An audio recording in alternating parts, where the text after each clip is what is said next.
এখনো ঠিক বুঝলাম না আসলে তার দোষটা কি ছিল। কেন সে এইভাবে অকালে প্রাণ দিল? ছোট থেকে কষ্ট করে স্বপ্ন দেখে অবশেষে ডাক্তারিতে চান্স পেল, এটাই কি তার দোষ ছিল? তাই তার প্রাণ গেল? এখনো ঠিক বুঝলাম না আসলে তার দোষটা কি ছিল। মেয়ে ডাক্তার হয়েছে তাই প্রতিবেশীকে ডেকে বাবা মা বলল, শুনেছো দিদি, মেয়ে আমার ডাক্তার হতে চললো। প্রতিবেশী বলল শুনে, তাই নাকি? হাসপাতালটা কোথাকার? বাবা মা গর্বে বলল, ওই তো আরজি কর। ডাক্তার মেয়ের বাবা মায়ের বেশ আনন্দে দিন কাটছিল। এখনো ঠিক বুঝলাম না আসলে তার দোষটা কি ছিল।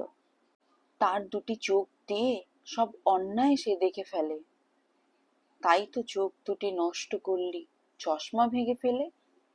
সেদিন রাতে জানোয়ার গুলো ছিঁড়ে খেলো তাকে। ওরে জানোয়ার, একবারও চোখের সামনে মনে পড়লো না তোর মাকে? একবারও তোদের তাকে দেখে মায়াও হলো না? অত্যাচার করলি, হাড় ভাঙলি, না জানি কত পেল যন্ত্রণা। এখনো ঠিক বুঝলাম না আসলে তার দোষটা কি ছিল।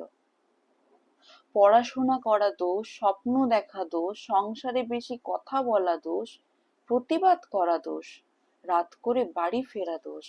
কারণ ওই যে সে এক মেয়ে। তাই তো এক ভাগ পুরুষ সমাজ দেখে তাদের জানোয়ারের চোখে চেয়ে।